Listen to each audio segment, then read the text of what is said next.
কানাডায় আপনার ইমিগ্রেশন স্ট্যাটাসের মেয়াদ শেষ হয়ে গেলে আপনার করণীয় কী?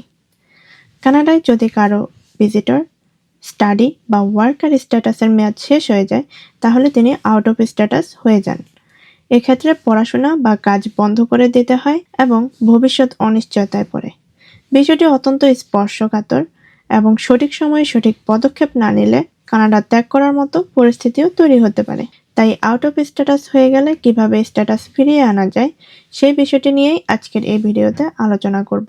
চলুন শুরু করা যাক। আউট অফ স্ট্যাটাস কি? আউট অফ স্ট্যাটাস বলতে বোঝায় কানাডায় আপনার আইনগত স্ট্যাটাস শেষ হয়ে গেছে এবং সময় মতো আপনি এক্সটেনশন বা স্ট্যাটাস চেঞ্জের জন্য আবেদন করেননি। মনে রাখবেন, স্ট্যাটাস নির্ধারিত হয় আপনার স্টাডি পারমিট অথবা ওয়ার্ক পারমিট বা ভিজিটর রেকর্ড অথবা পাসপোর্টে দেওয়া অনুমোদিত থাকার তারিখ অনুযায়ী। চলুন আউট অফ স্ট্যাটাস বিষয়টা কয়েকটা সহজ উদাহরণ দিয়ে বুঝে নেই। স্টুডেন্টদের ক্ষেত্রে ধরুন আপনার স্টাডি পারমিটের মেয়াদ শেষ হয়ে গেছে এবং সময় মতো এক্সটেনশনের জন্য আবেদন করেননি, অথবা এক্সটেনশনের জন্য আবেদন করেছিলেন কিন্তু আবেদন রিজেক্ট হয়েছে এবং মেনটেন্ড স্ট্যাটাস শেষ হয়ে গেছে। এরপর 90 দিনের মধ্যে রিস্টোরেশনের জন্য আবেদন করেননি।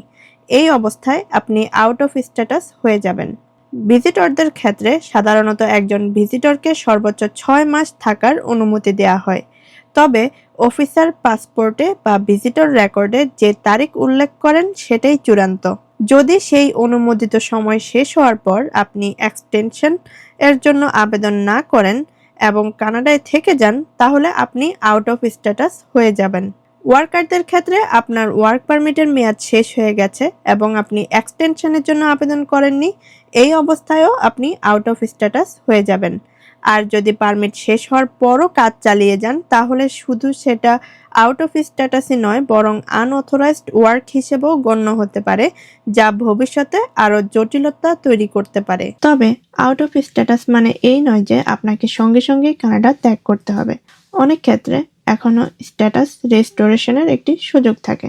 শুধু রেস্টোরেশন আলাদাভাবে করা যায় না, এক্ষেত্রে অন্য একটি অ্যাপ্লিকেশনের সাথে রেস্টোরেশনের জন্য আবেদন করতে হয়। আপনি যে স্ট্যাটাসে ফিরতে চান সেই পারমিট বা ভিজিটর রেকর্ডের জন্য আবেদন করার সময়ই রেস্টোরেশন নির্বাচন করতে হয়, যেমন রেস্টোরেশন প্লাস ভিজিটর রেকর্ড অথবা রেস্টোরেশন প্লাস স্টাডি পারমিট অথবা রেস্টোরেশন প্লাস ওয়ার্ক পারমিট।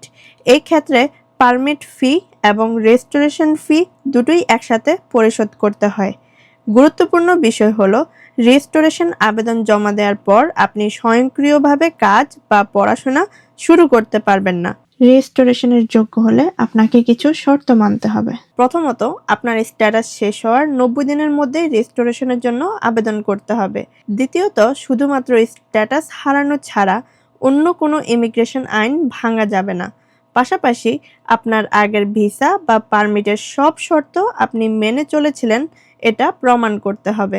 এছাড়া সময়মতো আবেদন না করতে পারার যৌক্তিক ও বিশ্বাসযোগ্য কারণ লিখিতভাবে ব্যাখ্যা করতে হবে। আউট অফ স্ট্যাটাস হলে দ্রুত সময়ের মধ্যে সঠিক পদক্ষেপ নিতে হবে। দেরি বা ভুল সিদ্ধান্ত ভবিষ্যতে ভিসা, পিআর বা অন্যান্য ইমিগ্রেশন প্রক্রিয়ায় বড় জটিলতা তৈরি করতে পারে। আপনি যদি নিশ্চিত না হন কি করা উচিত, তাহলে অনুমান না করে একজন অভিজ্ঞ ইমিগ্রেশন প্রফেশনালের সাথে পরামর্শ করা বুদ্ধিমানের কাজ।